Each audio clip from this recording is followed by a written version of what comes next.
मैं आज से 10 साल पहले की एक सच्ची घटना सुनाता हूँ। मैं उड़ीसा गया। कालाहांडी नाम का एक इलाका है, भारत का सबसे गरीब इलाका माना जाता है।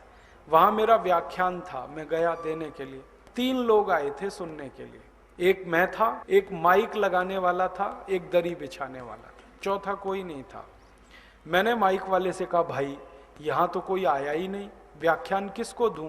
उसने कहा, मैंने माइक ऐसे सेट किए हैं कि घर घर में आवाज जा रही है, आप बोलो वो सुनेंगे सब। तो मैंने कहा, भैया जो घर में बैठ के मेरा भाषण सुन सकते हैं वो मेरे सामने भी सुन सकते हैं।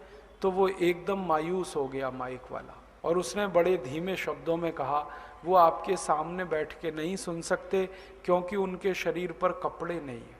तब मुझे उस दिन करंट लगा, झटका लगा, ऐसी भी गरीबी।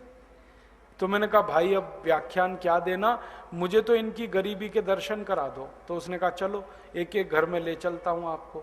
तो सबसे पहले घर में हमने दरवाजा खटखटाया। वो सरपंच का घर था, छोटा सा झोपड़ा, आधा टूटा हुआ आधा बना हुआ, किवाड़ भी एक टूटा हुआ था एक लगा हुआ था। हमने खटखट की तो सरपंच की पत्नी बाहर आई। तो मैंने देखा उस माँ के शरीर पर ऊपर कोई कपड़ा नहीं था, और नीचे उसने एक छोटा सा टुकड़ा लपेटा हुआ था, वो भी पूरा नहीं पड़ रहा था। हमने कहा, आप अंदर जाओ, अपने पति को बाहर भेजो। उसका पति थोड़ी देर बाद बाहर आया तो मेरी आंखों में आंसू आ गए। वो वही कपड़ा लपेट कर आया था जिसको पत्नी लपेट के आई थी।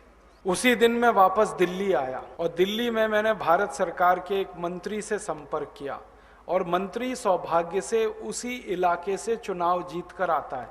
उसका नाम है भक्त चरण दास। वो सांसद था उस समय जब ये घटना घटित हुई, और संयोग से मेरा उसका परिचय भी था। तो मैंने कहा, भाई तुम्हारे इलाके में तो इतनी गरीबी है?